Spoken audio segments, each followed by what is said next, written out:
বাংলাদেশ জাতীয়তাবাদী দলের ভারপ্রাপ্ত চেয়ারম্যান জনাব তারেক রহমান।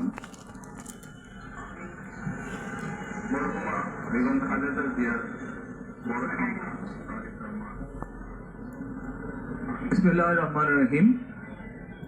আমি মরহুমা বেগম খালেদা জিয়ার বড় সন্তান তারেক রহমান। আমি আজকে এখানে উপস্থিত সকল ভাইয়েরা এবং বোনেরা যারা উপস্থিত আছেন,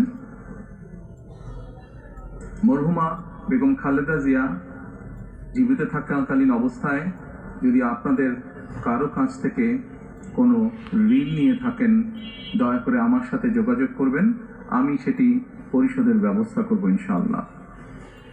একই সাথে উনি জীবিত থাকাকালীন অবস্থায় ওনার কোনো ব্যবহারে, ওনার কোনো কথায় যদি কেউ আঘাত পেয়ে থাকেন, তাহলে মরহুমার পক্ষ থেকে আমি আপনাদের কাছে ক্ষমা প্রার্থী। দোয়া করবেন আল্লাহ তাআলা যাতে ওনাকে বেহেশত দান করেন। আসসালামু আলাইকুম। আসসালামু আলাইকুম।